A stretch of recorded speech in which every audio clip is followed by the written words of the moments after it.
안녕하세요. 숨겨진 이야기를 다루는 김진주의 모자이크입니다. 오늘은 대한민국에서 지금 일어나고 있는 이 문제들에 대해서 한번 얘기해 보려고 합니다. 개인적으로 우리가 문제가 생기면 어떻게 하나요? 혼자서 뭐 시간을 가져보기도 하고, 뭐 도저히 답이 없을 때는 뭐 주변 사람에게 묻기도 하고, 뭐 검색을 하면서 비슷한 경험을 한 사람들의 이야기를 찾아보기도 하잖아요. 그렇다면 사회 문제는 어떨까요? 사회 문제라는 건 이미 다수가 같은 고통을 겪고 있다는 거잖아요. 그래서 개인의 문제보다 더 훨씬 신중하고 더 오래, 깊게 해결해야 되는 문제예요.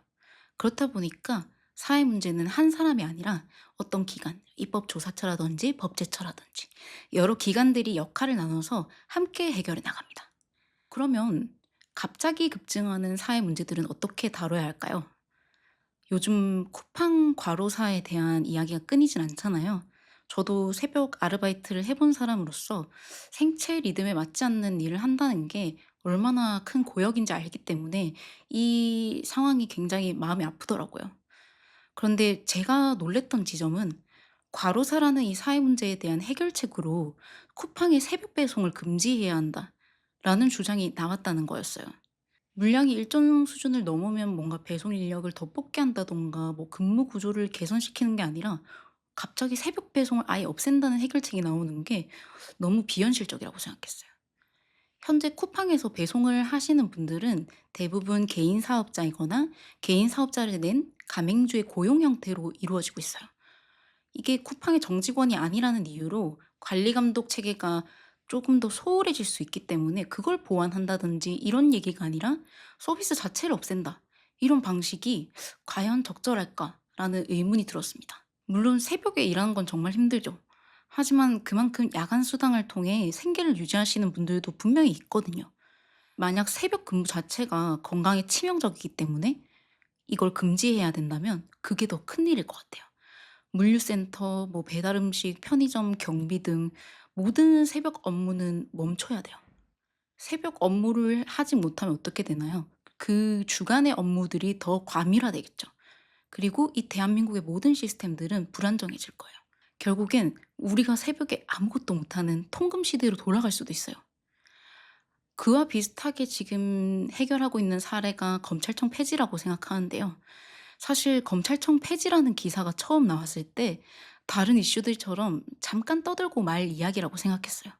사실 이게 진짜 될 거라고 생각을 못 했어요. 말도 안 된다고 생각했거든요. 대한민국에서 검찰이 없어지는 게 믿기지 않는다는 게 아니라 검찰이라는 중요 기관이 없어지는데 그 아무도 국민들에게 묻는 것 같지 않았거든요. 피고인 신상 공개에 논란이 있었을 때만 해도 우리가 뭐 국민 생각함이나 국민권익위원회에서 뭐 설문조사를 하고 이랬잖아요. 근데 왜 이 문제는 이렇게도 빠르게 진행이 되고 국민의 의견을 충분히 듣지 않는지 너무 당황스러웠어요. 현재 우리나라의 형사 절차는 경찰, 검찰, 법원 단계를 거치는데요. 경찰이 수사를 하고 검찰로 송치되면 보안 수사가 필요하면 또 이걸 요청하기도 하고 검찰 수사가 마무리되고 나면 재판으로 넘어가요. 근데 여기서 만약에 검찰이 빠지게 된다면 어떻게 될까요? 물론 지금은 어떤 구조로 될지 확실히 정해진 게 없지만 검찰을 빼고 생각해 보면 경찰이 수사를 하고 유무죄를 다뤄야 할 사건은 곧바로 법원으로 가게 되겠죠. 이 과정에서 하나의 단계가 사라진다는 건 단순하게 효율의 문제가 아니라 피해자에게도 피고인에게도 중요한 기회 하나가 줄어든다는 의미가 됩니다. 사람은 늘 실수를 하잖아요. 경찰도 검찰도 법원도 다 실수할 수 있어요. 하물며 피해자와 피고인도요. 그런데 이런 절차가 하나 생략되기 시작하면 그만큼 만회할 수 있는 기회도 줄어든다는 뜻이에요. 그리고 검찰청 폐지가 이루어지려면 가장 신경 써야 하는 부분은 바로 경찰 인력이라고 생각해요. 인력이 부족하면 그만큼 각 사건을 담당하는 정성도가 떨어져요. 저도 뭐 피해자나 피의자로 조사를 참석해 보면 진짜 경찰분들이 너무 지쳐하시고 통회음 협박으로 신고를 갔을 때도 "아 혹시 이런 건 그냥 신고 안 하시면 안 돼요?" 라고 하시는 경찰분도 있었어요. 실무자들은 일을 처리하느라 급급한데 정작 핵심 구성원들의 이야기는 듣지 않고 뭔가 누군가의 이미지, 변화에 수많은 이들이 희생당하고 있다라는 느낌을 떨칠 수가 없더라고요. 저는 사실 검찰청 폐지를 찬성하지도 반성하지도 않아요. 사실 찬성도 반대도 할 수 없는 문제라고 생각하거든요. 검찰청은 어떤 이유로 있나요? 검찰청은 범죄로부터 사회의 질서를 지키기 위해 있는, 국가를 대표해서 수사하고 기소하고 범죄 피해자의 피해 회복을 지원하는 거잖아요. 경찰에게도 검찰에게도 피해자에게도 묻지 않고 이 재빠르게 진행되고 있는 이 검찰청 폐지는 있어서는 안 되는 일이라고 생각합니다.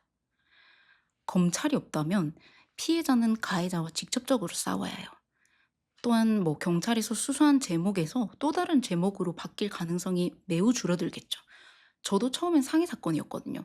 검찰에서 살인미수라는 제목으로 바뀌었고 강간 등 살인미수로 끝내 재판에서 바뀔 수 있었지만 검찰청이 폐지된다면 절대 꿈꿀 수 없는 일이라고 생각해요. 지금도 보완해야 할 게 많은 범죄 피해자의 제도는 더 늦어지겠죠. 현실적으로 봤을 때 우리나라가 문제를 고치는 데 걸리는 시간은 굉장히 오랜 시간이 걸려요. 제가 그걸 느낀 건 민사소송 범죄 피해자 주소 보호 제도였는데요. 민사소송으로 인해서 범죄 피해자의 개인정보, 주소가 노출되자 이 범죄 피해자의 개인정보를 보호하자라는 법안으로 2023년 6월에 이게 통과가 됐는데 실제로 적용된 건 2025년 7월이었어요. 사회의 시스템을 바꾼다는 건 정말 많은 것들을 바꿔야 하는데 기간을 나누면서 생기는 문제들 때문에 진짜 봐야 할 문제들을 놓칠 수 있다는 거예요. 물론 이런 이야기가 있는 것도 알아요. 그동안 정치와 관련해서 압박 수사나 권한 남용 문제나 이런 문제들이 반복되었다고. 하지만 검찰청이라는 기관을 없앤다고 이 문제가 해결될 수 있을까라는 것에는 의문이 들더라고요. 한 기관이 없어지면 남은 기관에게 그 힘이 이동하거든요. 사람들이 있어서 일어나는 문제는 없앤다고 해결되는 게 아니에요.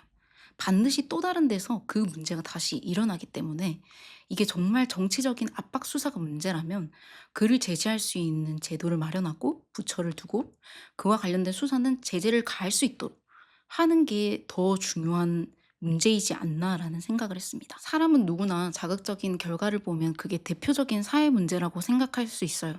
하지만 분명히 그 내부에는 그 이외의 이야기들이 많습니다. 아주 심심할 정도로 자신들의 의무를 다하는 사람들이요. 제가 운이 좋은 사람일지도 모르겠지만 제 사건으로 함께했던 검사님들은 너무나도 따뜻했고 인간으로서 존중까지 받는다는 생각을 했거든요. 저는 항상 검찰청 폐지를 이야기할 때 이런 말을 하곤 합니다. 누군가에게 불편함으로 시작됐을지 모르는 이 문제가 누군가에겐 불행함으로 이어질 수 있다고. 우리나라는 새로운 서비스, 제도, 법처럼 새로운 것을 만드는 건 너무 잘하지만 무언가 문제가 일어나면 세부적으로 고쳐나가는 건 아직 어려워 보여요. 일단 만들고 문제가 생기면 다시 없애거나 다시 바꾸는 방식. 그리고 항상 찬성과 반대로 나눈다면 그 사이에 있는 누군가는 소리도 없이 고통받고 있을 거예요.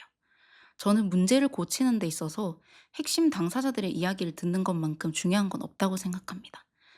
피해자, 현장에서 일하는 사람, 그 구조 안에서 있는 사람들, 그 사람들의 이야기를 충분히 듣지 않으면 현상만 다를 뿐이지 똑같은 문제가 다시 생겨날 거라고 생각합니다. 사회 문제는 단순히 지금 해치워야 할 문제가 아니라 해답을 요구하는 물음으로써 계속 고쳐나가야 하는 신호라고 생각합니다. 지금 우리에게 필요한 건 빠른 결정이 아니라 더 오래 붙잡고 자세히 바라보는 태도일지 모르겠습니다. 숨겨진 이야기를 다루는 김진주의 모자이크는 여기까지입니다. 감사합니다.